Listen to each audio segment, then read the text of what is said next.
नमस्कार। आज हम महागौरी को याद करते हुए अर्गला कवच कीलक और बाद में सप्तशती का पाठ आरंभ करेंगे। आप लोग भी इसको सुन के अपने जीवन को सफल बनाएं। तो मैं शुरू करती हूँ। श्री गणेशाय नमः। देवी कवच। ओम इस चंडी कवच के ब्रह्मा ऋषि अनुष्टुप छंद चामुंडा देवता अंग न्यास में कही गई माताएं बीज दिग्बंध देवता तत्व हैं। श्री जगदम्बा की प्रीति के लिए सप्तशती के पाठांगभूत जप में इसका विनियोग किया जाता है।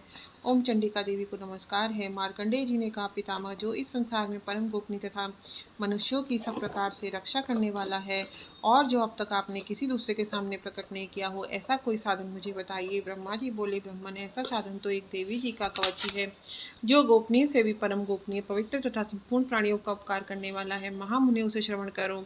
देवी की 9 मूर्तियां हैं जिन्हें नवदुर्गा कहते हैं। उनके पृथक पृथक नाम बतलाए जाते हैं। प्रथम शैलपुत्री, दूसरी मूर्ति का नाम ब्रह्मचारिणी है, तीसरा स्वरूप चंद्रघंटा के नाम से प्रसिद्ध है, चौथी मूर्ति को कुष्मांडा कहते हैं, पांचवी दुर्गा का नाम स्कंदमाता है, छठी देवी कात्यायनी है, सातवीं कालरात्रि और आठवीं महागौरी के नाम से प्रसिद्ध है, नवी दुर्गा का नाम सिद्धिदात्री है। ये सब नाम सर्व के महात्मा वेद भगवान के द्वारा ही प्रतिपादित हुए हैं। जो मनुष्य अग्नि में जल रहा हो, रणभूमि में शत्रुओं से गिर गया हो, विषम संकट में फंस गया हो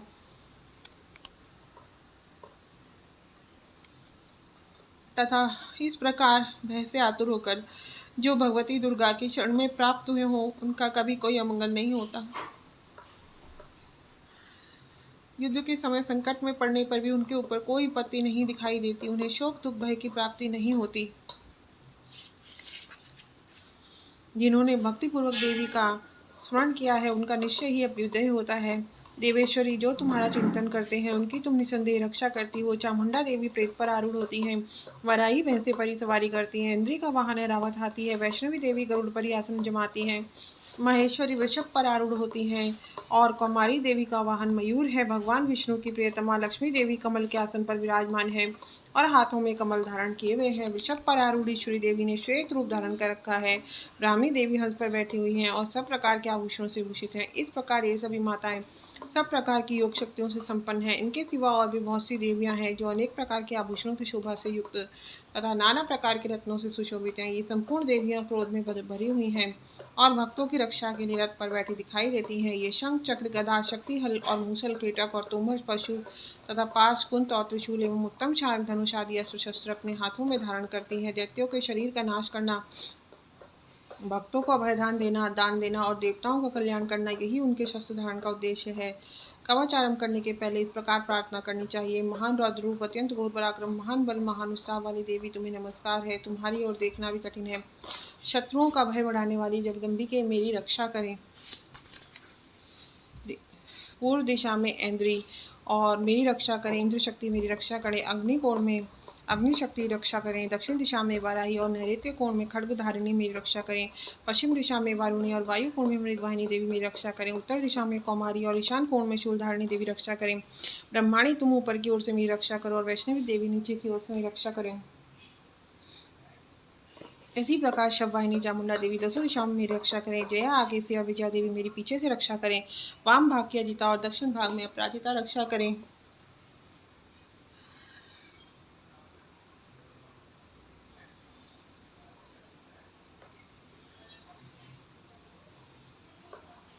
ज्योतिनी मेरी शिखा की रक्षा करें। उमा मेरे मस्तक पर विराजमान होकर रक्षा करें। ललाट में मालाधारी और यशस्विनी देवी मेरी भवों का संरक्षण करें। भवों के मध्य भाग में त्रिनेत्रा और नथनों की यमघंटा देवी रक्षा करें। दोनों नेत्रों के मध्य भाग में शंखिनी और कानों में द्वारवासिनी देवी रक्षा करें।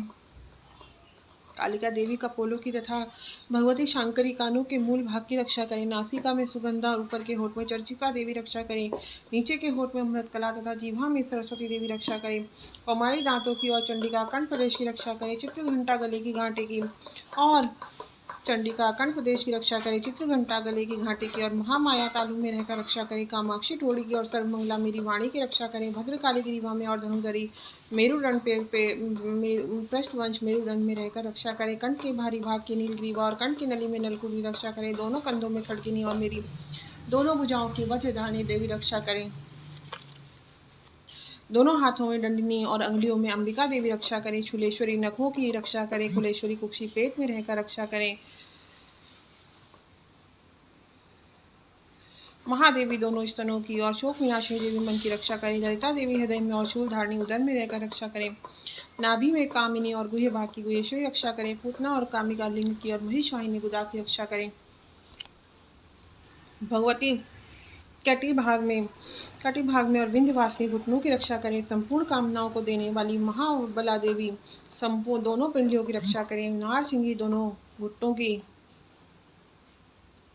नारसिंही दोनों घुटियों की और तैसी देवी दोनों चरणों के पृष्ठभाग की रक्षा करें। श्री देवी पैरों की अंगुलियों में और तलवासिनी देवी पैरों के तलुओं में रहकर रक्षा करें। अपनी डाढ़ों के कारण भयंकर दिखाई देने वाली दंष्ट्रा कराली देवी नखों की और ऊर्ध्व केशनी देवी केशों की रक्षा करें।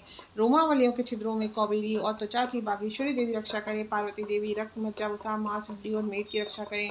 आंतों की कालरात्रि और पित्त की मुक्तेश्वरी देवी रक्षा करें। मूलाधार आदि कमल कोशों में पद्मावती देवी और कफ में चूड़ामणि देवी स्थित होकर रक्षा करें। नख के तेज की ज्वालामुखी रक्षा करें, जिसका किसी भी अस्त्र से भेदन नहीं हो सकता, वह विद्या देवी शरीर की समस्त संधियों में रहकर रक्षा करें। ब्रह्माणी आप मेरे गर्भाशय की, जो पुरुष भाई हैं वो वीर की और जो महिलाएं हैं वो गर्भाशय की बोलेंगी, ठीक है, की रक्षा करें। छत्रेश्वरी छाया की तथा धर्म धारणी देवी मेरे अहंकार मन और बुद्धि की रक्षा करें। हाथ में वज्र धारण करने वाली वज्रहस्ता देवी मेरे प्राण अपान ज्ञान दान समान वायु की रक्षा करें। कल्याण से शोभित होने वाली भगवती कल्याण शोभना मेरे प्राण की रक्षा करें। रस रूप शब्द गंध शब्द और स्पर्श इन विषयों का अनुभव करते समय योगिनी देवी रक्षा करें तथा सत्व गुण रजोगुण और तमोगुण की रक्षा सदा नारायणी देवी करें। वाराही आयु की रक्षा करें। वैष्णवी धर्म की रक्षा करें तथा चक्रिणी देवी यश कीर्ति लक्ष्मी धन विद्या की रक्षा करें। इंद्राणी मेरे गोत्र की, चंडिके पशुओं की, महालक्ष्मी पुत्रों की, भैरवी पति की रक्षा करें। मेरे पति की सुपता मार की शेन की रक्षा करें। राजा के दरबार में महालक्ष्मी रक्षा करें और सब ओर व्याप्त रहने वाली विजया देवी संपूर्ण भयों से मेरी रक्षा करें। जो देवी जो स्थान कवच में नहीं कहा गया है अतएव रक्षा से रहित है, वह सब तुम्हारे द्वारा सुरक्षित हो, क्योंकि तुम विजयशालिनी और पापनाशिनी हो। यदि अपने शरीर का भला चाहे तो मनुष्य बिना कवच के कहीं एक पग भी न जाए। कवच का पाठ करके ही यात्रा करें और कवच के द्वारा सब ओर से सुरक्षित मनुष्य जहाँ जहाँ भी जाता है वहाँ वहाँ उसे धन लाभ होता है और संपूर्ण कामनाओं की सिद्धि करने वाले विजय की प्राप्ति होती है। वह जिस जिस अभिष्ट वस्तु का चिंतन करता है उसको निश्चय ही प्राप्त कर लेता है। कवच से सुरक्षित मनुष्य निर्भय हो जाता है। युद्ध में उसकी पराजय नहीं होती तथा वह तीनों लोकों में पूजनीय होता है। देवी का यह कवच देवताओं के लिए भी दुर्लभ है। जो प्रतिदिन नियम पूर्वक तीनों संध्याओं के समय श्रद्धा के साथ इसका पाठ करता है उसे देवी कला प्राप्त होती है तथा वह तीनों लोकों में कहीं भी पराजित नहीं होता। इतने ही नहीं, वह मृत्यु से रहित 100 से भी अधिक वर्षों तक जीवित रहता है। मकड़ी, चेचक और कोढ़ आदि उसकी संपूर्ण व्याधियां नष्ट हो जाती हैं। कनेर, भांग, अफीम, धतूरे आदि का स्थावर विष, सांप और बिच्छू आदि के काटने से चढ़ा हुआ जंगम विष तथा आइफेन और तेल के संयोग आदि से बनने वाला कृत्रिम विष, सभी प्रकार के विष दूर हो जाते हैं, उनका कोई असर नहीं होता। इस पृथ्वी पर मारण मोहन आदि जितने भी आविचारिक प्रयोग होते हैं इस प्रकार के जितने मंत्र यंत्र होते हैं वे सब इस कवच को हृदय में धारण कर लेने पर उस मनुष्य को देखते ही नष्ट हो जाते हैं। यही नहीं, पृथ्वी पर विचरने वाले ग्राम देवता, आकाशचारी देव, विशेष जल के संबंध से प्रकट होने वाले गण, उपदेश मात्र से सिद्ध होने वाले निम्न कोटि के देवता, अपने जन्म के साथ प्रकट होने वाले देवता, कुल देवता, माला, डाकनी, शाकनी, अंतरिक्ष में विचरने वाली अत्यंत बलवती भयानक डाकनियां, ग्रह, भूत, पिशाच, यक्ष, गंधर्व, राक्षस, ब्रह्म राक्षस, पेताल, कुष्मांड और भैरव आदि अनिष्टकारक देवता भी हृदय में कवच धारण किए रहने पर उस मनुष्य को देखते ही भाग जाते हैं। कवचधारी मनुष्य को राजा से सम्मान वृद्धि प्राप्त होती है। यह कवच मनुष्य के तेज की वृद्धि करने वाला और उत्तम है। कवच का पाठ करने वाला मनुष्य अपनी कीर्ति से भूषित भूतल पर अपने सुयश के साथ साथ वृद्धि को प्राप्त होता है। और जो पहले कवच का पाठ करके उसके बाद सब शची चंडी का पाठ करता है, उसकी जब तक पर्वत वन कानों से यह पृथ्वी टिकी हुई है तब तक पुत्र पौत्र आदि संतान परंपरा बनी रहती है। फिर देह का अंत होने पर वह मनुष्य भगवती महामाया के प्रसाद से उस नित्य परम पद को प्राप्त होता है जो देवताओं के लिए भी दुर्लभ है। वह सुंदर दिव्य रूप धारण करता है और कल्याण में शिव का के साथ स्थान पाता है और आनंद का भागी होता है। देवी कवच संपूर्ण अर्गला स्तोत्र। ओम इस श्री अर्गला स्तोत्र मंत्र के विष्णु ऋषि अनुष्टुप छंद श्री महालक्ष्मी देवता हैं श्री जगदम्बा की प्रीति के लिए सप्तशती के पाठांग भूत जप में इसका विनियोग किया जाता है। ओम चंडिका देवी को नमस्कार है। मार्कंडेय जी कहते हैं जयंती मंगला काली भद्रकाली कपालिनी दुर्गा क्षमा शिवा धात्री स्वाहा सुधा इन नामों से प्रसिद्ध है जगदम्बिके तुम्हें मेरा नमस्कार हो। देवी चामुंडे तुम्हारी जय हो। संपूर्ण प्राणियों की पीड़ा हरने वाली देवी तुम्हारी जय हो। सब में व्याप्त रहने वाली देवी तुम्हारी जय हो। काल रात्रि तुम्हें नमस्कार हो। मधु और कैटब को मारने वाली और ब्रह्मा जी को वरदान देने वाली तुम्हारी जय हो। तुम मुझे रूप दो, जय दो, यश दो और काम क्रोध आदि मेरे शत्रुओं का नाश करो। महिषासुर का नाश करने वाली तथा भक्तों को सुख देने वाली देवी तुम्हें मेरा नमस्कार है। रूप दो, जय दो, यश दो और मेरे काम क्रोध आदि शत्रुओं का नाश करो। रक्त बीज का वध तथा चंडमुंड का विनाश करने वाली देवी तुम रूप दो, जय दो, यश दो और काम क्रोध आदि शत्रुओं का नाश करो। शुभ निशुम तथा धूम्रलोचन का मर्दन करने वाली तुम रूप दो, जय दो, यश दो और काम क्रोध आदि शत्रुओं का नाश करो। सबके द्वारा वंदित युगल चरणों वाली तथा संपूर्ण सौभाग्य प्रदान करने वाली तुम रूप दो, जय दो, यश दो और काम क्रोध आदि शत्रुओं का नाश करो। देवी तुम्हारे रूप और चरित्र चिंत्य हैं। तुम समस्त शत्रुओं का नाश करने वाली हो। तुम मुझे रूप दो, जय दो, यश दो और काम क्रोध आदि शत्रुओं का नाश करो। पापों को दूर करने वाली है चंडिके जो भक्ति पूर्वक तुम्हारे चरणों में सर्वदा मस्तक झुकाते हैं उन्हें रूप दो, जय दो, यश दो और उनके काम क्रोध आदि शत्रुओं का नाश करो। रोगों का नाश करने वाली चंडिके जो भक्ति पूर्वक तुम्हारी स्तुति करते हैं उन्हें रूप दो, जय दो, यश दो, उनके काम क्रोध आदि शत्रुओं का नाश करो। चंडिके इस संसार में जो भक्ति पूर्वक तुम्हारी स्तुति करते हैं पूजा करते हैं उन्हें रूप दो, जय दो, यश दो और उनके काम क्रोध आदि शत्रुओं का नाश करो। मुझे सौभाग्य और आरोग्य दो, परम सुख दो, रूप दो, जय दो, यश दो और मेरे काम क्रोध आदि शत्रुओं का नाश करो। जो मुझसे द्वेष रखते हो उनका नाश और मेरे बल की वृद्धि करो। रूप दो, जय दो, यश दो, काम क्रोध आदि शत्रुओं का नाश करो। देवी मेरा कल्याण करो, मुझे उत्तम संपत्ति प्रदान करो। रूप दो, जय दो, यश दो और काम क्रोध आदि शत्रुओं का नाश करो। अंबिके देवता रसुर दोनों ही अपने माथे की मुकुट की मणियों को तुम्हारे चरणों पर खींचते रहते हैं। तुम रूप दो, जय दो, यश दो और काम क्रोध आदि शत्रुओं का नाश करो। तुम अपने भक्तजन को विद्वान, यशस्वी और लक्ष्मीवान बनाओ तथा रूप दो, जय दो, यश दो और उसके काम क्रोध आदि शत्रुओं का नाश करो। प्रचंड दैत्यों के दर्प का दलन करने वाली चंडी के मुझ शरणागत को रूप दो, जय दो, यश दो और मेरे काम क्रोध आदि शत्रुओं का नाश करो। चतुर्मुख ब्रह्मा जी के द्वारा प्रशंसित 4 भुजा धारणी परमेश्वरी तुम मुझे रूप दो, जय दो, यश दो और मेरे काम क्रोध आदि शत्रुओं का नाश करो। देवी अंबिके भगवान विष्णु ने निरंतर भक्तिपूर्वक तुम्हारी स्तुति करते रहते हैं। तुम रूप दो, जय दो, यश दो और काम क्रोध आदि शत्रुओं का नाश करो। हिमालय कन्या पार्वती जी के पति महादेव जी के द्वारा प्रशंसित होने वाली परमेश्वरी तुम रूप दो, जय दो, यश दो और मेरे काम क्रोध आदि शत्रुओं का नाश करो। शचीपति इंद्र के द्वारा सद्भाव से पूजित होने वाली परमेश्वरी तुम रूप दो, जय दो, यश दो, काम क्रोध आदि शत्रुओं का नाश करो। प्रचंड भुजदंडों वाले दैत्यों का घमंड चूर्ण करने वाली तुम देवी तुम मुझे रूप दो, जय दो, यश दो और काम क्रोध आदि शत्रुओं का नाश करो। देवी अंबिके तुम अपने भक्तजनों को सदा असीम आनंद प्रदान करती रहती हो।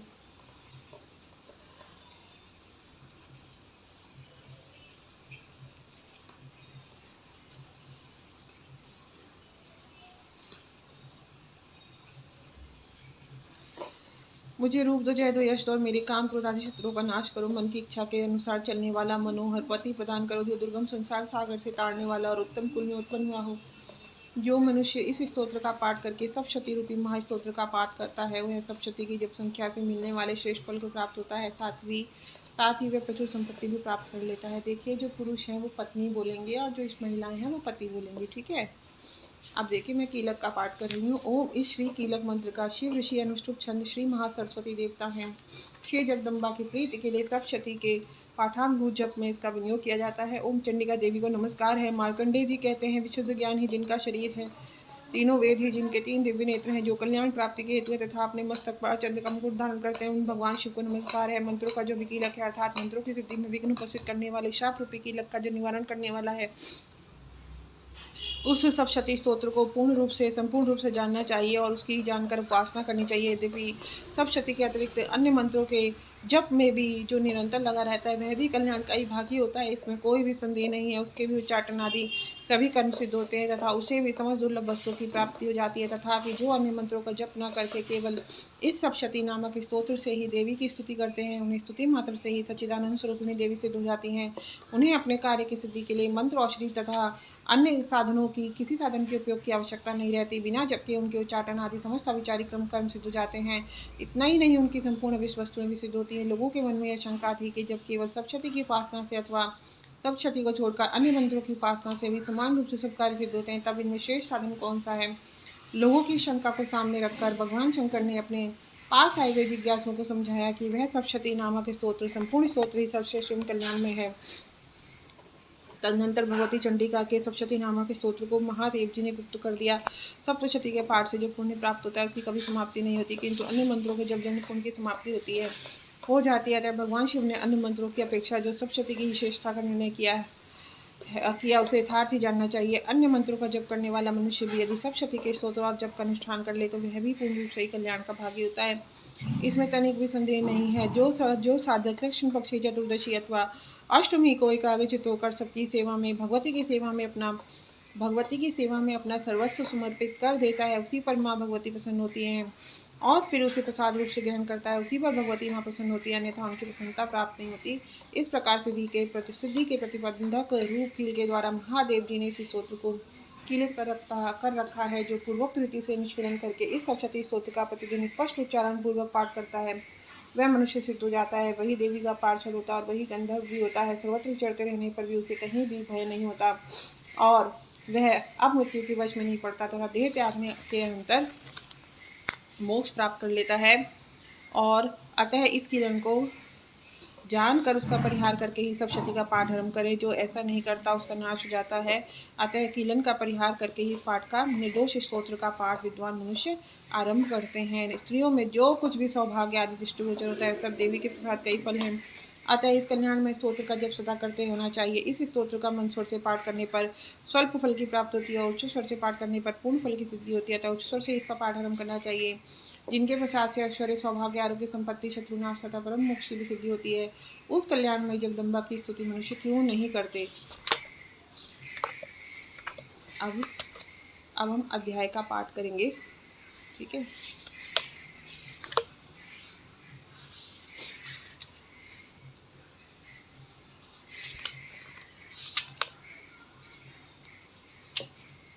देखिए, अब मैं आपको 5वां अध्याय सुना रही हूँ, ठीक है। ध्यान से सुनिए भक्तों। इसमें क्या है, देवताओं द्वारा देवी की स्तुति। चंड मुंड के मुख से अंबिका के रूप की प्रशंसा सुनकर शुंभ का उनके पास दूध भेजना और दूध का निराश लौटना। ओम इस विनियोग है। ओम इस उत्तर चरित्र के रुद्र ऋषि हैं, महासरस्वती देवता हैं, अनुष्टुप छंद है, भीमा शक्ति है, ब्राह्मणी बीज है, सूर्य तत्व है और सामदेव स्वरूप है।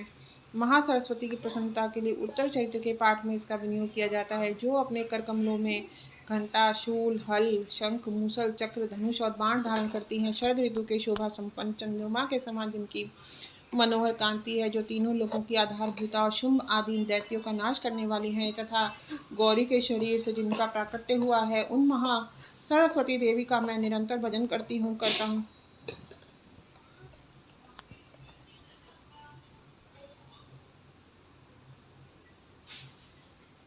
ऋषि कहते हैं, पूर्व काल में शुंभ और निशुंभ नामक असुरों ने अपने बल के घमंड में आकर शचीपति इंद्र के हाथ से तीनों लोगों का राज्य और यज्ञ भाग छीन लिए। वे ही दोनों सूर्य, चंद्रमा, कुबेर, यम और वरुण के अधिकार का भी उपयोग करने लगे। वायु और अग्नि का कार्य भी वे ही करने लगे। उन दोनों ने सब देवताओं को अपमानित, राज्य भ्रष्ट, पराजित और अधिकारहीन करके स्वर्ग से निकाल दिया। उन दोनों महान असुरों से तिरस्कृत देवताओं ने अपराजिता देवी का स्मरण किया और सोचा, जगदम्बा ने हम लोगों को वर दिया था कि आपत्ति काल में शंका करने पर मैं तुम्हारी सब आपत्तियों का तत्काल नाश कर दूंगी। यह विचार कर देवता गिरिराज हिमालय पर गए और वहां भगवती विष्णु माया की स्तुति करने लगे। देवता बोले, देवी को नमस्कार है, महादेवी शिवा को सर्वदा नमस्कार है, प्रकृति एवं भद्रा को नमस्कार है। हम लोग नियम पूर्वक जगदम्बा को नमस्कार करते हैं, रौद्रा को नमस्कार है, नित्या, गौरी और धात्री को बारंबार नमस्कार है, ज्योत्सना मई चंद्र रूपिणी और सुख स्वरूपा देवी को सतत प्रणाम है, शरणागत की कल्याणमयी शरणागतों का कल्याण करने वाली वृद्धि एवं सिद्धि रूपा देवी को हम बारंबार नमस्कार करते हैं। नैऋति राक्षसों की लक्ष्मी, राजाओं की लक्ष्मी तथा शवाणी, शिव पत्नी स्वरूपा आप जगदम्बा को बार बार नमस्कार है। दुर्गा दुर्ग पारा, दुर्गम संकट से पार उतारने वाली सारा, सबकी सारभूता, सर्वकारिणी ख्याति कृष्णा और धुम्रा देवी को मेरा सर्वदा सर्वदा नमस्कार है। अत्यंत सौम्य और अत्यंत रौद्र रूपा देवी को हम नमस्कार करते हैं, उन्हें हमारा बारंबार प्रणाम है। जगत की आधारभूता कृति देवी को बार बार नमस्कार है, बारंबार नमस्कार है। जो देवी सब प्राणियों में विष्णु माया के नाम से कही जाती हैं, उनको नमस्कार, उनको बारंबार नमस्कार है। सब प्राणियों में चेतना कहलाती हैं, उनको नमस्कार, उनको बारंबार नमस्कार है। जो देवी सब प्राणियों में बुद्धि रूप से स्थित है, उनको नमस्कार, उनको बारंबार नमस्कार है। सब प्राणियों में निद्रा रूप से स्थित है, उनको नमस्कार, उनको बारंबार नमस्कार है। जो देवी सब प्राणियों में क्षुधा रूप से स्थित है, उनको नमस्कार, उनको बारंबार नमस्कार है। जो देवी सब प्राणियों में छाया रूप से स्थित है, उनको नमस्कार, उनको बारंबार नमस्कार है। जो देवी सब प्राणियों में शक्ति रूप से स्थित है, उनको नमस्कार, उनको बारंबार नमस्कार है। जो देवी सब प्राणियों में तृष्णा रूप से स्थित है, उनको नमस्कार, उनको बारंबार नमस्कार है। जो देवी सब प्राणियों में शांति क्षमा रूप से स्थित है, उनको नमस्कार, उनको बारंबार नमस्कार है। जो देवी सब प्राणियों में जाति रूप से स्थित है, उनको नमस्कार, उनको बारंबार नमस्कार है। जो देवी सब प्राणियों में लज्जा रूप से स्थित है, उनको नमस्कार, उनको बारंबार नमस्कार है। जो देवी सब प्राणियों में शांति रूप से स्थित है, उनको नमस्कार, उनको बारंबार नमस्कार है। जो देवी सब प्राणियों में श्रद्धा रूप से स्थित है, उनको नमस्कार, उनको बारंबार नमस्कार है। जो देवी सब प्राणियों में लक्ष्मी रूप से स्थित है, उनको नमस्कार, उनको बारंबार नमस्कार है। सब प्राणियों में वृत्ति रूप से स्थित है, उनको नमस्कार, उनको बारंबार नमस्कार है। स्मृति रूप से स्थित है, उनको जो देवी सभी प्राणियों में स्मृति रूप से स्थित है, उनको नमस्कार है, उनको बारंबार नमस्कार है। जो देवी सब प्राणियों में दया रूप से स्थित है, उनको नमस्कार, उनको बारंबार नमस्कार है। जो देवी सब प्राणियों में तुष्ट रूप से स्थित है, उनको नमस्कार, उनको बारंबार नमस्कार है। जो देवी सब प्राणियों में माता रूप से स्थित है, उनको नमस्कार, उनको बारंबार नमस्कार है। जो देवी सब प्राणियों में भ्रांति रूप से स्थित है, उनको नमस्कार, उनको बारंबार नमस्कार है। जो जीवों के इंद्रिय वर्ग की अधिष्ठात्री देवी एवं सब प्राणियों में सदा व्याप्त रहने वाली है, उन व्याप्त देवी को नमस्कार है, बारंबार नमस्कार है। जो देवी चैतन्य रूप से इस संपूर्ण जगत को व्याप्त करके रखती हैं, व्याप्त करके स्थित है, उनको नमस्कार, उनको बारंबार नमस्कार है। पूर्व काल में अपने अभीष्ट की प्राप्ति होने से देवताओं ने जिनकी स्तुति की तथा देवराज इंद्र ने बहुत दिनों तक जिनका सेवन किया, वह कल्याण की साधन भूता ईश्वरी हमारा कल्याण और मंगल करें तथा सारी आपत्तियों का नाश कर डालें। उदंड दैत्यों से सताए हुए हम सभी देवता जिन परमेश्वरी को इस समय नमस्कार करते हैं तथा जो भक्ति से विनम्र मनुष्यों द्वारा स्मरण की जाने पर तत्काल ही संपूर्ण विपत्तियों का नाश कर देती हैं, वे जगदम्बा हमारे संकट दूर करें। ऋषि कहते हैं, राजन, इस प्रकार जब देवता स्तुति कर रहे थे, उस समय पार्वती देवी गंगा जी के जल में स्नान करने के लिए वहां आईं। उस सुंदर भाव वाली भगवती ने देवताओं से पूछा, आप लोग यहाँ किसकी स्तुति करते हैं? तब उन्हीं के शरीर कोश से प्रकट हुई शिवा देवी बोली, शुंभ दैत्य से तिरस्कृत और युद्ध में निशुंभ से पराजित हो यहाँ एकत्रित हुए ये समझ देवता यह मेरी ही स्तुति कर रहे हैं। पार्वती जी के शरीर कोश से अंबिका का प्रादुर्भाव हुआ, इसलिए वे समस्त लोकों में कौशिकी कही जाती हैं। कौशिकी के प्रकट होने के बाद पार्वती देवी का शरीर काले रंग का हो गया, अतः वे हिमालय पर रहने वाली काली देवी के नाम से विख्यात हुई।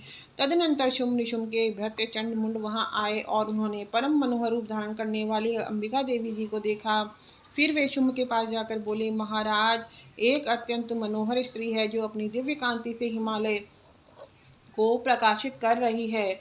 वैसा उत्तम रूप कहीं किसी ने भी नहीं देखा होगा। असुरेश्वर, पता लगाइए वह देवी कौन है और उसे ले लीजिए। स्त्रियों में वह रत्न है, उसका प्रत्येक अंग बहुत ही सुंदर है तथा वह अपने श्री अंगों की प्रभा से संपूर्ण दिशाओं में प्रकाश फैला रही है। दैत्यराज, अभी वह हिमालय पर ही मौजूद है, आप उसे देख सकते हैं। प्रभु, तीनों लोकों में मणि, हाथी और घोड़े आदि जितने भी रत्न हैं, वे सब इस समय आपके घर में मौजूद हैं। कृपया करके घर में शोभा पाते हैं। हाथियों में रत्नभूत ऐरावत, यह पारिजात का वृक्ष और यह उच्च श्रवा घोड़ा सब आपने इंद्र से ले लिया। हंसों से जुता हुआ वह विमान भी आपके आंगन में शोभा पाता है। ये रत्नभूत अद्भुत विमान जो पहले ब्रह्मा जी के पास था, वह आपके अब आपके पास यहाँ लाया गया है। यह महापद्म नामक निधि आप कुबेर से छीन लाए हैं। समुद्र ने भी आपको किंजलकिनी नाम की माला भेंट की है, जो केसरों से सुशोभित है और जिसके कमल कभी कुमलाते नहीं हैं। सुवर्ण की वर्षा करने वाला ब्रह्मा का वरुण का छत्र भी आपके ही घर में शोभा पाता है, तथा वह श्रेष्ठ रथ जो पहले प्रजापति के अधिकार में था अब आपके पास मौजूद है। दैत्येश्वर मृत्यु की उत्क्रांतिदा नामक नाम वाली शक्ति भी आपने छीन ली है, तथा वरुण का पाश और समुद्र में होने वाले सब प्रकार के रत्न आपके भाई शुंभ निशुंभ के अधिकार में है। अग्नि ने भी स्वतः शुद्ध किए हुए 2 वस्त्र आपकी सेवा में अर्पित किए हैं। दैत्यराज, इस प्रकार सभी रत्न आपने एकत्र कर लिए हैं। फिर जो यह स्त्रियों में रत्न रूप कल्याण में देवी है, इसे आप क्यों नहीं अपने अधिकार में कर लेते। ऋषि कहते हैं, चंडमुंड का यह वचन सुनकर शुंभ ने महादैत्य सुग्रीव को देवी के पास भेजा और कहा, तुम मेरी आज्ञा से उसके सामने ये बातें कहना और ऐसा उपाय करना जिससे प्रसन्न होकर वह शीघ्र ही यहाँ आ जाए। वह दूत पर्वत के अत्यंत रमणीय प्रदेश में गया जहाँ देवी मौजूद थी और मधुर वाणी में कोमल वचन बोला। दूत बोला, देवी दैत्यराज शुंभ इस समय तीनों लोकों के परमेश्वर हैं। मैं उन्हीं का भेजा हुआ दूत हूँ और यहाँ तुम्हारे ही पास आया हूँ। उनकी आज्ञा सदा सब देवता एक स्वर से मानते हैं। कोई उसका उल्लंघन नहीं कर सकता। वे संपूर्ण देवताओं को परास्त कर चुके हैं। उन्होंने तुम्हारे लिए जो संदेश लिए दिया है उसे सुनो। संपूर्ण त्रिलोकी में मेरा अधिकार है। देवता भी मेरी आज्ञा के अधीन चलते हैं। संपूर्ण यज्ञों के भाग को मैं ही पृथक पृथक भोगता हूँ। तीनों लोकों में जितने शेष रत्न हैं वे सब मेरे अधिकार में हैं। देवराज इंद्र का वाहन ऐरावत जो हाथियों में रत्न के समान है, मैंने छीन लिया है। क्षीर सागर का मंथन करने से जो अश्व रत्न उच्चय श्रवा प्रकट हुआ था, उसे देवी ने मेरे पैरों पर पड़कर समर्पित किया है। सुंदरी, उनके सिवा और भी जितने रत्नभूत पदार्थ देवताओं, गंधर्वों और नागों के पास थे, वे सब मेरे ही पास आ गए हैं। देवी, हम लोग तुम्हें संसार की स्त्रियों में रत्न मानते हैं, अतः तुम हमारे पास आ जाओ, क्योंकि रत्नों का उपभोग करने वाले तो हम ही हैं। चंचल कटाक्षों वाली सुंदरी, तुम मेरी या मेरे भाई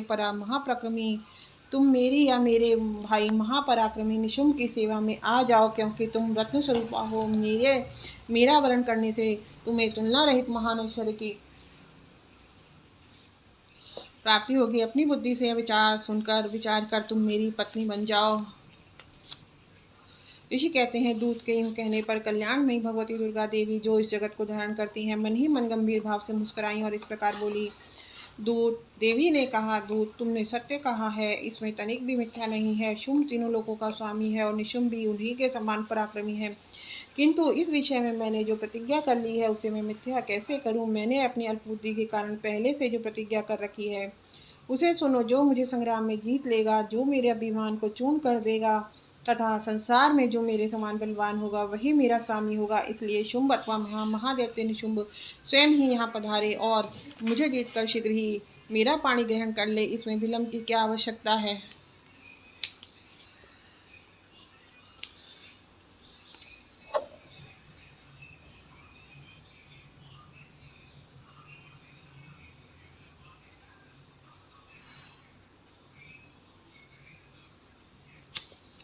दूत बोला, देवी, तुम घमंड में भरी हो, मेरे सामने ऐसी बातें न करो। तीनों लोकों में कौन ऐसा मनुष्य है, कौन ऐसा पुरुष है जो शुंभ निशुंभ के सामने खड़ा हो सके। देवी, अन्य दैत्यों के सामने भी सारे देवता युद्ध में नहीं खड़े रह सकते, ठहर ही नहीं सकते। फिर तुम अकेली स्त्री होकर कैसे ठहर सकती हो। जिन शुंभ आदि दैत्यों के सामने इंद्र आदि सब देवता भी युद्ध में खड़े नहीं हुए, तुम स्त्री होकर कैसे जीत जाओगी। इसलिए तुम मेरे ही कहने से शुंभ निशुंभ के पास चलो। ऐसा करने से तुम्हारे गौरव की रक्षा होगी, अन्यथा जब वे केश पकड़कर घसीटेंगे तब तुम्हें अपनी प्रतिष्ठा खोकर जाना पड़ेगा। देवी ने कहा, तुम्हारा कहना ठीक है।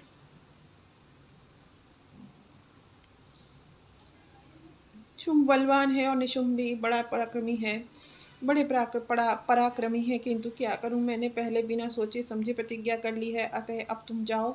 मैंने तुमसे जो कुछ कहा है वह सब दैत्यराज से आदर पूर्वक कहना, फिर वे जो उचित जान पड़े करें। इस प्रकार श्री मार्कंडेय पुराण में सावर्णिक मनवंतर की कथा के अनंतर देवी महात्म्य में देवी दूत संवाद नामक 5वां अध्याय पूरा हुआ। ठीक है, अब हम पढ़ेंगे 6ठा अध्याय। इसमें होगा धूम्रलोचन का वध। इसका नाम ही है धूम्रलोचन वध।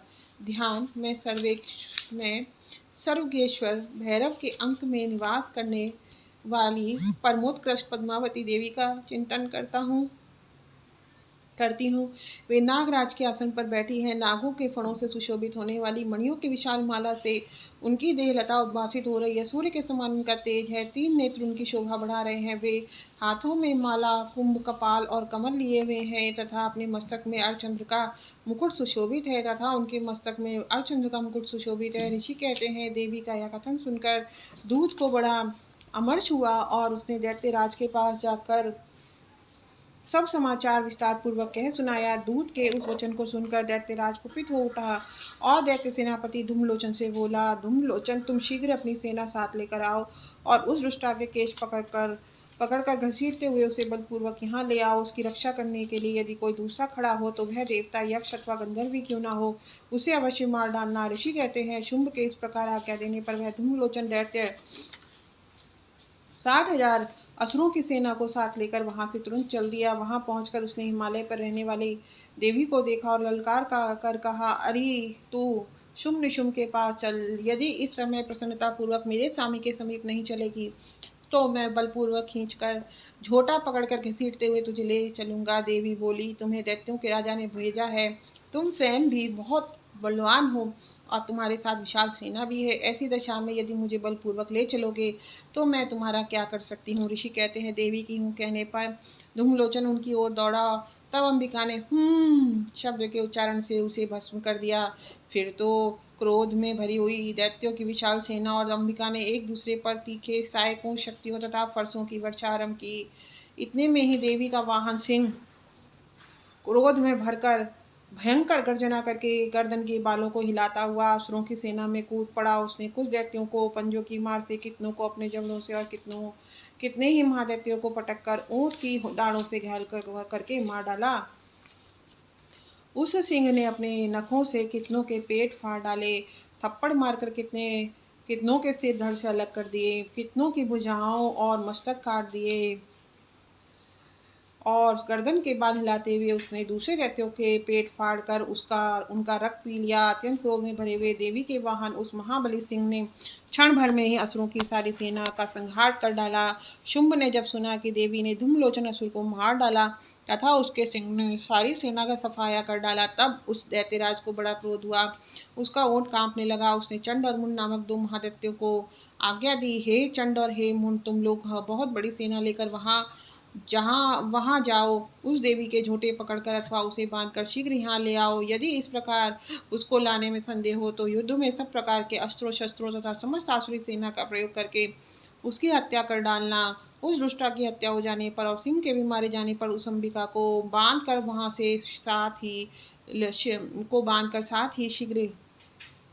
साथ ले शीघ्र ही लौट आना। इस प्रकार श्री मार्कंडेय पुराण में सावर्णिक मनवंतर की कथा के अंतर्गत देवी महात्म्य में धूम्रलोचन वध नामक 6वां अध्याय पूरा हुआ। 7वां अध्याय यहाँ पे हो जाएगा चंडमुंड का वध। ठीक है, इसका नाम ही है चंडमुंड का वध। तो ध्यान इसमें क्या है, मैं मातंगी देवी का ध्यान करती हूँ।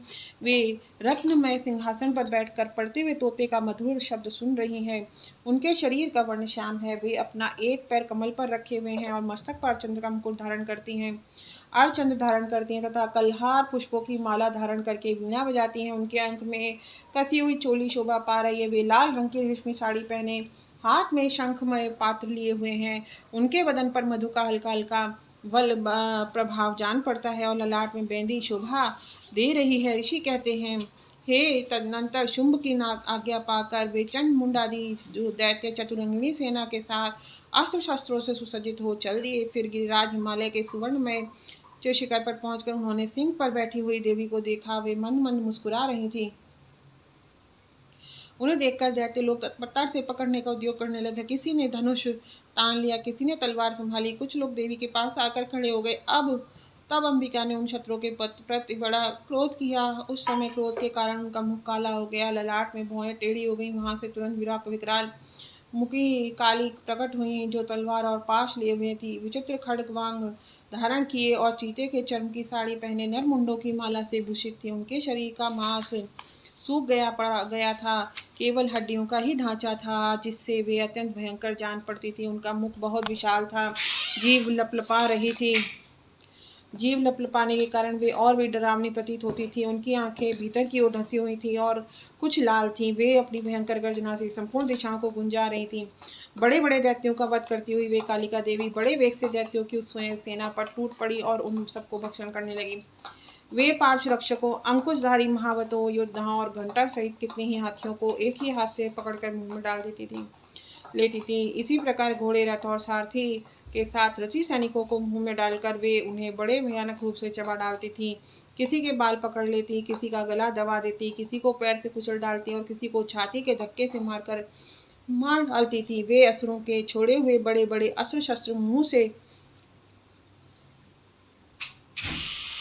पकड़ लेती और रोष में भरकर उनको दांतों से पीस डालती थी। काली ने बलवान एवं दुरात्मा दैत्यों की वह सारी सेना रौंद डाली, खा डाली और कितनों को मार गिराया। कोई तलवार के घाट उतारे गए, कोई खड़बांग से पीटे गए और कितने ही असुर दांतों के अग्रभाग से कुचले जाकर मृत्यु को प्राप्त हुए। इस प्रकार देवी ने असुरों की उस सारी सेना को क्षण भर में मारकर गिराया। यह देख चंड उन अत्यंत भयानक काली देवी की ओर दौड़ा तथा महादैत्य मुंड ने भी अत्यंत भयंकर बाणों की वर्षा से तथा हजारों बाण चलाए हुए चक्रों से उन भयानक नेत्रों वाली देवी को आच्छादित कर दिया। वे अनेकों चक्र देवी के मुख में समाते हुए ऐसे जान पड़े मानो सूर्य के बहुतेरे मंडल बादलों के उदर में प्रवेश कर रहे हों। तब भयंकर गर्जना करने वाली देवी ने काली ने अत्यंत रोष में भरकर विकट अट्टहास किया। उस समय उनके विकराल बदन के अंदर के भीतर कठिनता से देखे जा सकने वाले दांतों की प्रभा से अत्यंत उज्जवल दिखाई देते। वे अत्यंत उज्जवल दिखाई पड़ते थे। देवी ने बहुत बड़ी तलवार हाथ में ले हम का उच्चारण करके चंड पर धावा किया और उसके केश पकड़कर उसी तलवार से उसका मस्तक काट डाला। चंड को मारा देख मुंड भी देवी की ओर दौड़ा। तब देवी ने रोष में भरकर उसे भी तलवार से घायल करके धरती पर सुला दिया। महाप्रक्रमी चंड और मुंड को मरा देख मरने से बची बाकी सेना भय से व्याकुल होकर चारों ओर भाग गई। तदनंतर काली ने चंड और मुंड का मस्तक हाथ में ले चंडिका के पास जाकर प्रचंड अट्टहास करते हुए कहा, देवी, मैंने चंड और मुंड नामक इन दो महापशुओं को तुम्हें भेंट किया है। अब युद्ध यज्ञ में तुम शुंभ और निशुंभ का स्वयं ही वध करना। ऋषि कहते हैं, वहां लाए हुए उन चंड मुंड नामक महादैत्यों को देखकर कल्याण में चंडी ने काली से मधुर वाणी में कहा, देवी, तुम चंड और मुंड को मेरे पास लेकर आई हो, मुंड को लेकर मेरे पास आई हो, इसलिए संसार में चामुंडा के नाम से तुम्हारी ख्याति होगी। इस प्रकार श्री मार्कंडेय पुराण में सावर्णिक मनवंतर की कथा के अंतर्गत देवी महात्म्य में चंड मुंड वध नामक 7वां अध्याय पूरा हुआ। अब हम पढ़ेंगे 8वां अध्याय। ठीक है।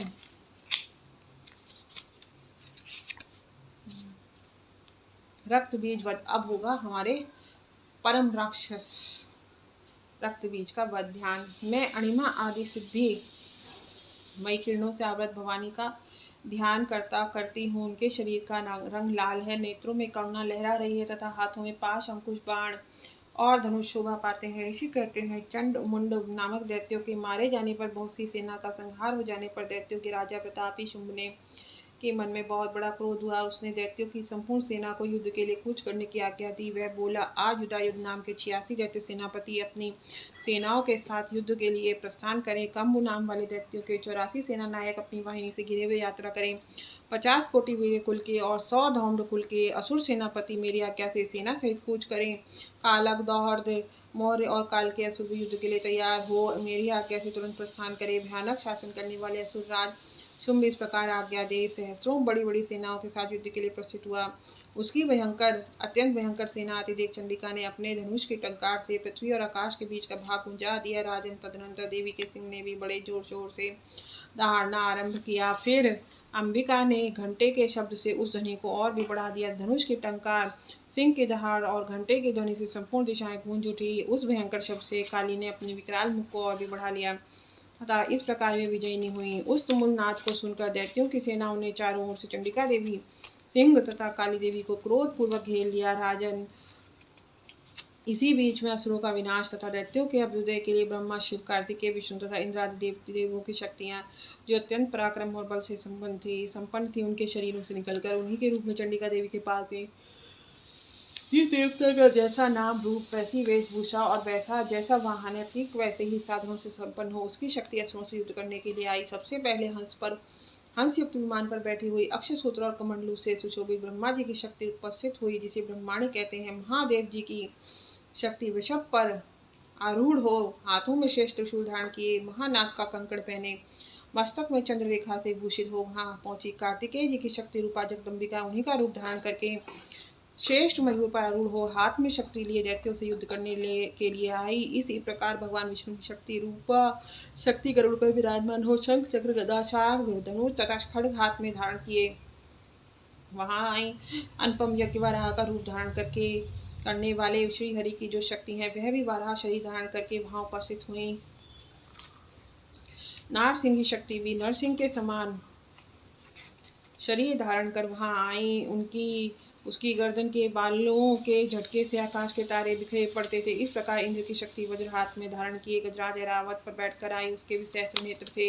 इंद्र का जैसा रूप है वैसा ही उनका भी था। तदनंतर उन देव शक्तियों से घिरे हुए महादेव जी ने चंडिका से कहा, मेरी प्रसन्नता के लिए तुम शीघ्र ही इन असुरों का संहार करो। तब देवी के शरीर से अत्यंत भयानक और परम उग्र चंडिका शक्ति उत्पन्न हुई, जो सैकड़ों गीदड़ियों की भांति आवाज करने वाली थी। उस अपराजिता देवी ने धूमिल की जटा वाले महादेव जी से कहा, भगवान आप शुंभ निशुंभ के पास दूत बनकर जाइए और उन अत्यंत गर्वीले दानव शुंभ निशुंभ दोनों से कहिए, साथ ही उनके अतिरिक्त भी जो दानव युद्ध के लिए वहां उपस्थित हो उनको भी यह संदेश दीजिए, दैत्यों यदि तुम जीवित रहना चाहते हो तो पाताल को लौट जाओ,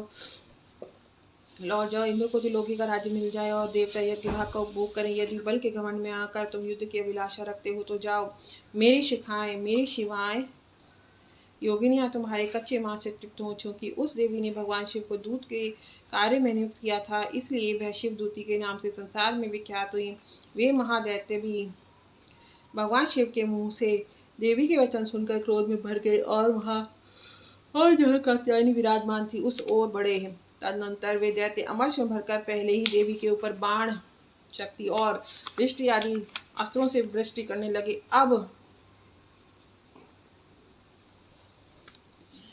तब देवी ने भी खेल खेल में धनुष की टंकार की और उसके छोड़े हुए बड़े बड़े बाणों द्वारा दैत्यों के चलाए हुए बाण, शूल, शक्ति और फरसों को काट डाला। फिर काली उनके आगे होकर शत्रुओं को शूल के प्रहार से विदीर्ण करने लगी और खड़वांग से उनका कचुम्बर निकालते हुए रणभूमि में विचरने लगी। ब्रह्माणी वे जिस ओर दौड़ती उसी ओर अपने कमंडलों का जल छिड़क कर शत्रुओं के ओज और पराक्रम को नष्ट कर देती थी। माहेश्वरी ने त्रिशूल से और वैष्णवी ने चक्र से और अत्यंत क्रोध में भरी हुई कुमार कार्तिकेय की शक्ति से दैत्यों का संहार प्रारंभ कर दिया। इंद्रदेव की शक्ति से वज्र प्रहार से विदीर्ण हो सैकड़ों दैत्य दानव रक्त की धारा बहाते हुए पृथ्वी पर गिर पड़े और पृथ्वी पर ही सो गए। वाराही शक्ति ने कितनों को अपनी थूथुन से मार कर नष्ट कर दिया। दाढ़ों से बह के अग्रभाग से कितनों की छाती छेद डाली और कितने दैत्य उसके चक्र की ओर से विदीर्ण होकर गिर पड़े। नारसिंही भी दूसरे महादैत्यों को अपने नखों से विदीर्ण करके हाथी और सिंहनाद से दिशाओं एवं आकाश को गुंजाती हुई युद्ध क्षेत्र में चढ़ने लगी। कितने ही असुर शिवदूती के प्रचंड अट्टहास से अत्यंत भयभीत हो पृथ्वी पर गिर पड़े और गिरने पर उन्हें शिवदूती ने उस समय अपना ग्रास बना लिया। इस प्रकार क्रोध में भरे हुए मातृगणों को नाना प्रकार के उपायों से बड़े बड़े असुरों का मर्दन करते हुए देख दैत्य सैनिक भाग खड़े हुए मातृगणों से पीड़ित दैत्यों को युद्ध से भागते देख रक्तबीज नामक महादैत्य क्रोध में भरकर युद्ध करने के लिए आया। उसके शरीर से जब रक्त की बूंद पृथ्वी पर गिरती तब उसी के समान शक्तिशाली नया राक्षस एक दूसरा महादैत्य पृथ्वी पर पैदा हो जाता था।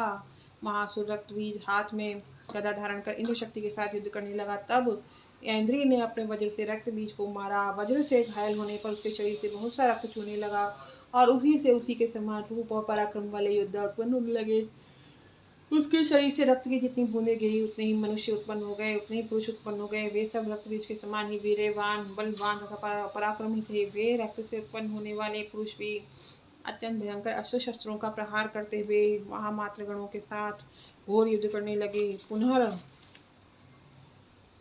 वज्र के प्रहार से जब उसका मस्तक घायल हुआ तब रक्त बहने लगा और उससे हजारों पुरुष उत्पन्न हो गए। वैष्णवी ने युद्ध में रक्त बीज पर चक्र का प्रहार किया। इंद्री ने उस दैत्य सेनापति को गदा से चोट पहुंचाई। वैष्णवी के चक्र से घायल होने पर उसके उसके शरीर से जो रक्त बहा और उससे जो उसी के बराबर आकार वाले सहस्त्रों दैत्य प्रकट हुए, उनके द्वारा संपूर्ण जगत व्याप्त हो गया। कुमारी ने शरीर से, वराही ने खड्ग से और महेश्वरी ने त्रिशूल से महादैत्य रक्तबीज को घायल किया।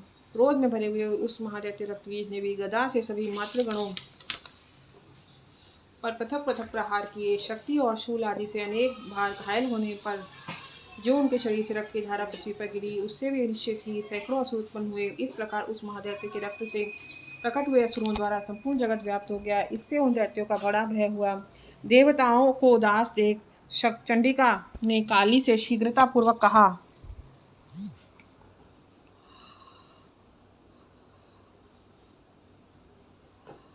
चामुंडे, तुम अपना मुख और भी फैलाओ तथा मेरे शक्तिपात से शस्त्र पात्र से गिरने वाले रक्त बिंदुओं और उनसे उत्पन्न होने वाले महादैत्यों को तुम अपनी शक्ति से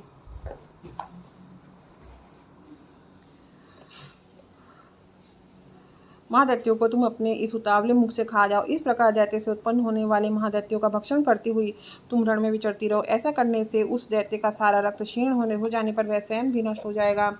उन महाभयंकर दैत्यों को जब तुम खा जाओगी तब दूसरे नए दैत्य उत्पन्न नहीं हो सकेंगे। काली से यूँ कहकर चंडिका देवी ने शूल से रक्तबीज को मारा और काली ने अपने मुख से उनका रक्त पी लिया। ठीक है, रक्त तो पी लिया। तब उसने वहां चंडिका पर गदा से प्रहार किया, किंतु उस गदा पाते ही देवी को तनिक भी वेदना नहीं पहुंचाई। रक्त बीज के घायल शरीर से बहुत सा रक्त गिरा, किंतु जो ही वह गिरा त्यों ही चामुंडा ने उसे अपने मुख में ले लिया। रक्त गिरने से काली के मुख में जो महादैत्य उत्पन्न हुए, उन्हें भी वह चट कर गई और रक्त बीज का रक्त भी पी लिया। तदनंतर देवी ने रक्त बीज को, जिसका रक्त चामुंडा ने पी लिया था, वज्र, बाण, खड्ग और रिष्टि आदि से मार गिराया। राजन, इस प्रकार शस्त्रों के समुदाय से आहत एवं रक्तहीन हुआ महादैत्य रक्तबीज पृथ्वी पर गिर पड़ा। नरेश्वर, इससे देवताओं को अनुपम हर्ष की प्राप्ति हुई और मातृगण उन असुरों के रक्तपान के मद से उद्यत सा होकर नृत्य करने लगा। इस प्रकार श्री मार्कंडेय पुराण में सावर्णिक मनवंतर की कथा के अंतर्गत देवी माहात्म्य में रक्तबीज नामक 8वां अध्याय पूरा हुआ। अब इसके बाद हम क्षमा प्रार्थना करेंगे। ठीक है। अपराध सहस्राणि क्रियन्ते हनिशं मया दासोऽयमिति मां मत्वा परमेश्वरी आह्वानं न जानामि विसर्जनं पूजां च न जानामि क्षम्यतां परमेश्वरी। मंत्रहीनं क्रियाहीनं भक्तिहीनं सुरेश्वरी यत्पूजितं मया देवी परिपूर्णं तदस्तु मे। इसी को मैं हिंदी में क्षमा प्रार्थना को पढ़ रही हूँ। देव्यापराध क्षमापन स्तोत्र।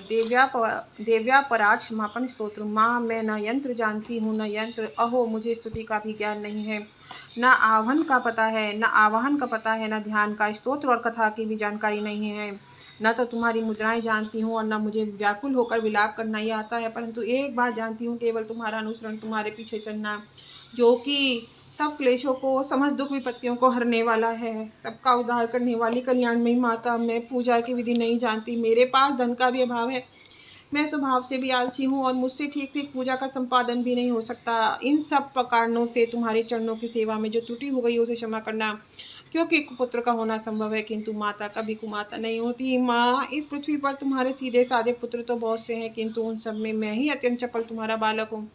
मेरे जैसा चंचल कोई बिल्ला ही होगा। शिवे, मेरा जो यह त्याग हुआ है यह तुम्हारे लिए कदापि उचित नहीं है, क्योंकि संसार में कुपुत्र का होना संभव है किंतु कभी भी माता कहीं भी कुमाता नहीं होती। जगदम्ब माता, मैंने तुम्हारे चरणों की सेवा कभी नहीं की। देवी, तुम्हें अधिक धन भी समर्पित नहीं किया, तथापि मुझ जैसे अधम पर जो तुम अनुपम स्नेह रखती हो, इसका कारण यही है कि संसार में कुपुत्र पैदा होता है किंतु कहीं भी माता कुमाता नहीं होती। गणेश जी को जन्म देने वाली माता, अन्य देवताओं की आराधना करते समय मुझे नाना प्रकार की सेवाओं में व्यग्र रहना पड़ता था, इसलिए 85 वर्ष से अधिक अवस्था बीत जाने पर मैंने देवताओं को छोड़ दिया है।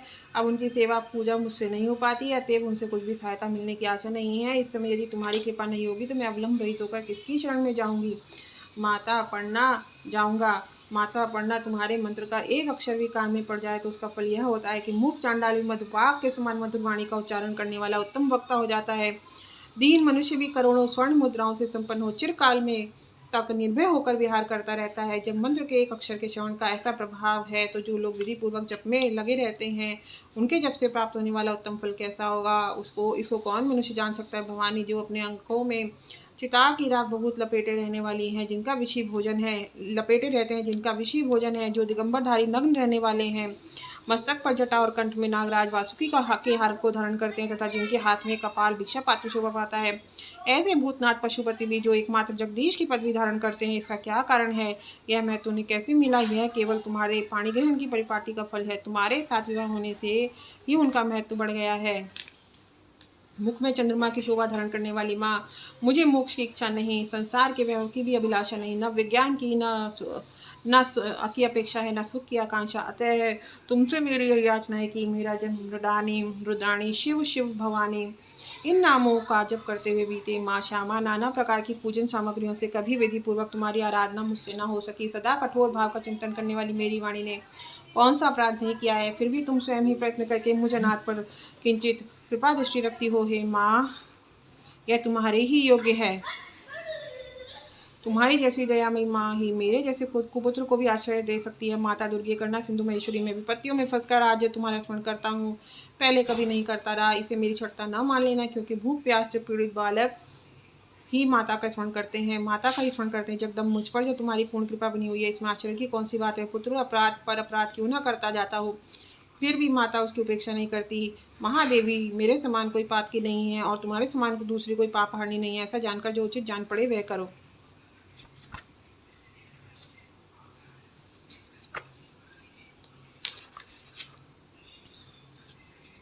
मम्मी, मेरा हाथ दिखाने कब जाएंगे?